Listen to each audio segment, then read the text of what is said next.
Okay, excited to be talking to you guys today. This is again another Dutch review. This case, we're going to be doing a 20 to 40-year-old female who presents with challenges with GI disturbances for their whole life, abnormal cycles, some heavy cycles, having some potential iron deficiencies, being exhausted and tired, and realizing that there is a stress component to this. They may have adrenal problems and they're not doing well and they want to get support, and they realize that they're not addressing the adrenal component that the way that they should be, and now they want to be able to assess what's going on. So that's what I want to do, is I want to bring up this test for you guys and review this for you. My name is Dr. Joel Rosen, and I am the Adrenal Fatigue Recovery Ninja, and I want to support you guys in getting some answers that you will get some insight for. So let me share my screen with you, and we can review this case. Let me find it here first. It was just here, and here it is here. Okay, so what we're looking at here is we are looking at a Dutch test. And what's great about this Dutch test is we can look at the saliva, and we can look at the urine. And that's really important because when you are looking at a saliva test, you're only looking at 1% of the hormone, and you're making conclusions about the other 100%. When you do just a urine sample for the whole day and you collect it in a big bin, you don't really get a circadian component there because it's mixed up at the end of the day. But you're getting the total amounts of hormones that are being made and excreted. So you get some benefits.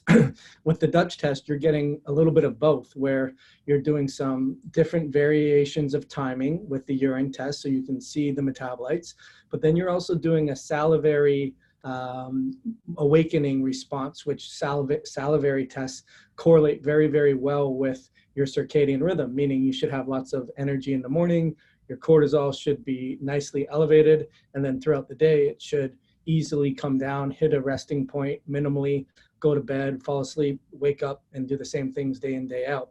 In this case here, you can see that if you look at the salivary values, she was really high. I mean, we want to be less than 19, and she's at 202. So first thing I think about is the free fraction of the hormone. Really, really high. Chances are that there's either an inflammatory thing, there's a blood sugar thing, and we're not just talking about high blood sugar, but hypoglycemic tendencies, being on the go, missing meals, having long times between meals, eating sugary foods, or eating lots of stimulating caffeine-based foods, and having that roller coaster ride of blood sugar imbalances can really cause your cortisol levels to go too high.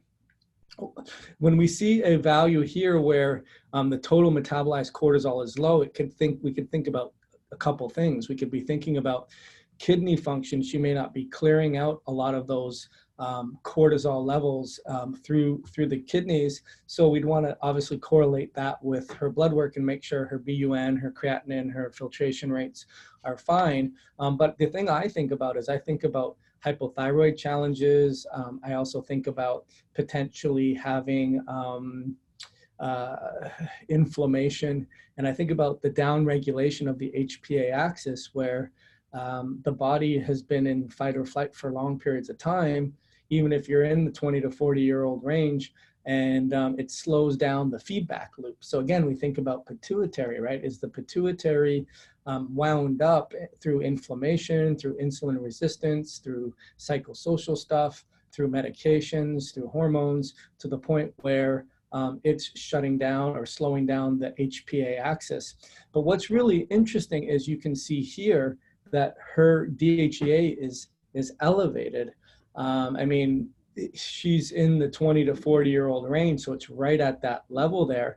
But ultimately, what we think is happening is you can see that when the pituitary releases ACTH over time, there's a predisposition to bind to receptor sites that secrete cortisol at the expense or at the less amounts of DHEA being produced. But in her case, that's not happening. And a lot of people have those tendencies, right? Like PCOS-like symptoms where they're androgenic, there's hair growth where you don't want it, oily skin, male pattern baldness, irritability, rage, moodiness.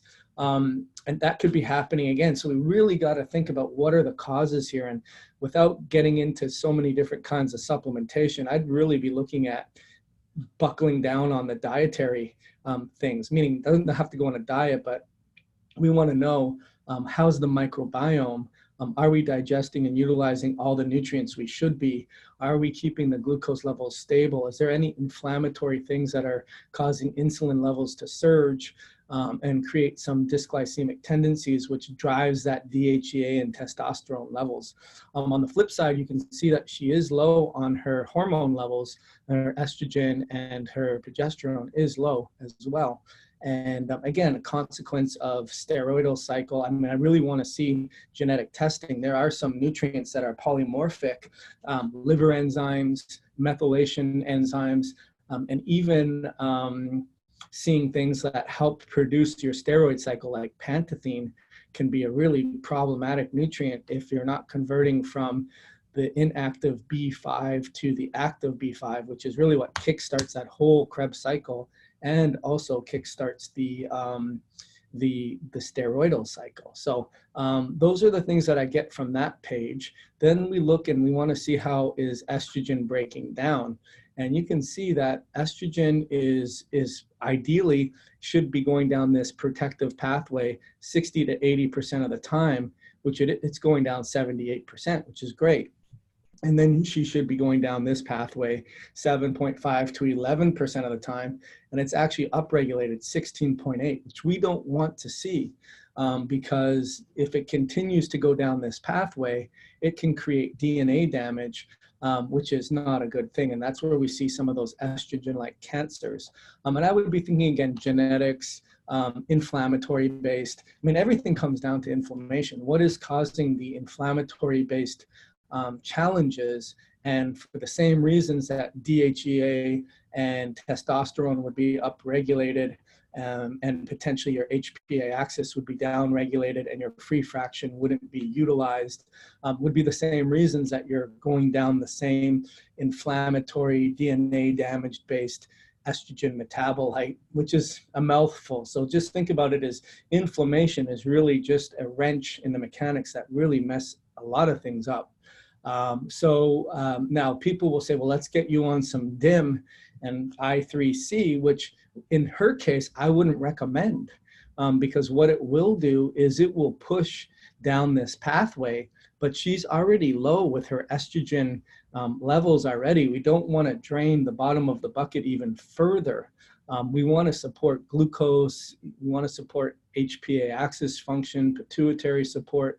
We want to be able to support digestive stuff and obviously methylation stuff, but not with I3C or DIM. The other thing I like to note where people get wrong a lot of is they'll stop here and they'll say, oh, that's a great, ratio. I'd like to bring it a little bit higher here and maybe a little bit higher here, a little bit lower there.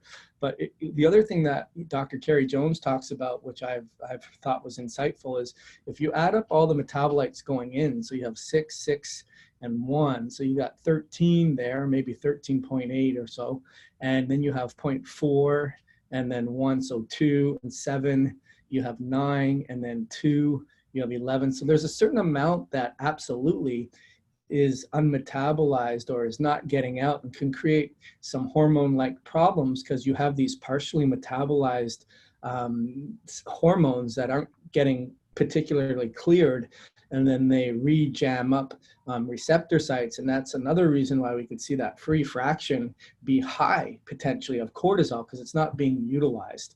So pretty interesting. You can see here her methylation activity is slow. Phase 2, she's not clearing out the metabolite, the healthy metabolite of estrogen at a level that we want. And that's where I look at genetics. And we don't just look at COMT, we look at a lot of nutrients like MTR, MTHFR, MAT, BHMT, We also look at transsulfuration and any types of pathogens that could be causing the skewing of this. So there's a lot of different ways we can take this. I mean, we want to support inflammation, we want to support methylation, we want to support glucose support, all of this from a Dutch test and other supporting tests. The other thing we see here is she is very upregulated on her 5-alpha. You can see 5-alpha, her testosterone's elevated, and it's going down this 5-alpha metabolite. And that's the more androgenic pathway. That's where we can have more PCOS-like symptoms. And what I really like about the Dutch test is you can see here, it tells you about certain things that you can do to support that. So if you go down that 5-alpha, hey, we can use like saw palmetto, we can use nettles, we can use pygeum, green extract, zinc. Those are things that would be amazing to support in the short term that 5-alpha upregulation while we're getting to the root cause of inflammation, glucose control, time-restricted eating windows, stress management, certain foods that work better for her genetic predisposition. What are the other inflammatory epigenetic sources? But in the short term, we can support that zinc and green tea extract and saw palmetto and pygeum. Those would be really great nutrients to support that as well. So, and then on the last page, we see that her 11 beta HSD is really upregulated, meaning she is squeezing the sponge of cortisol at every little last drop that she can get to support her energy production, her mineral balance, her inflammation control. And if she has problems with sleeping, we could support 11 beta HSD to make more cortisone, the inactive troops, so to speak, the Army reserves. And those would be things like magnolia, zispis root, scutellaria. Those can be things that would really support the 11 beta HSD, converting some of that extra cortisol into cortisone. And then lastly, on the last page, we see some of these organic acid markers, and we can see that she's got high clearance of these dopamine metabolites. So you can in fact see a fast COMT, or you could see a fast MAO, where she's clearing it out too quickly. And in our genetic type course, we would call that an understimulated person, because they just clear out their neurotransmitters very quickly, and they need to be able to get new things to give them more stimulation. And they can be focused and brain foggy and having challenges with concentration and stuff like that. So all of that from this test. So hopefully you found that really, really helpful. Reach out to me if you've had a Dutch test and you want someone to interpret it for you, or you want someone to put the puzzle pieces together and do these tests for you and support you and believe you, and ultimately provide you with the user manual to figure out how to get your life back, so that you're not on the sidelines watching everyone else who aren't trying to feel healthy and still feel healthy, while you do everything known to man and you're still exhausted and tired. So anyways, I hope you found a lot of value out of that. My name is Dr. Joel Rosen. I am the Adrenal Fatigue Recovery Ninja, and I look forward to ending your adrenal fatigue nightmare. Have an awesome day.